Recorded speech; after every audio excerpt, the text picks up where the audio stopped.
I think as it's cool too, or interesting as like a historian looking back as we get into that World War II era of how like I know today, and I don't want to talk about modern politics, but I do want to say that like sometimes you get the feel that like people will say things like, well, I want my comic books and my politics to be separate. Like comic Mhm. books shouldn't be political.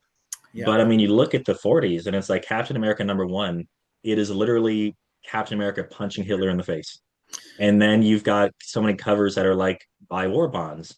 You Mhm. have these issues where it's like Superman and Batman and Robin throwing rocks at the Axis powers' faces. And like some of these artists are not very nicely drawn when we're looking about like racy stuff. So I mean it's like it's in your face, the way that superheroes were used in conjunction with the war. Yeah, and I think that one of the great things, and superheroes are kind of science fiction in a way.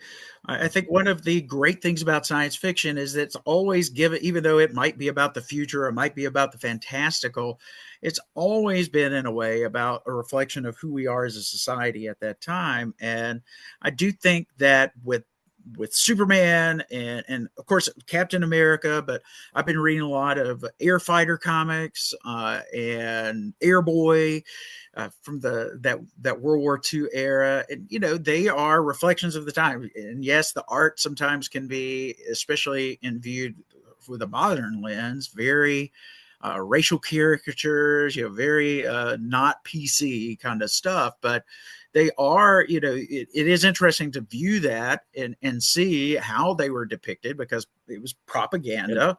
What does Yeah, that tell you about the people and yeah, what the does that tell feelings you at the about time? people? And I've always found it fascinating, especially with Captain America.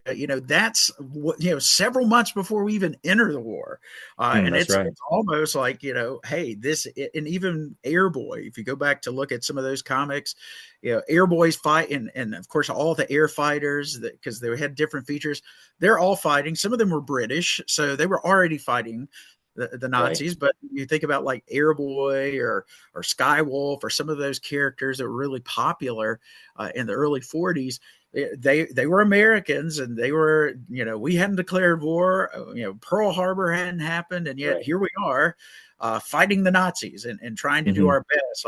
And I think that is in and of itself kind of interesting to look at, to think, because yeah, as I present it to my students, FDR is going to really work hard to get us involved in that war, Yeah. while at the same time, kind of saying very overtly, He's I'm going to keep straddling us that under line. control, that kind of thing. But no, Hmm.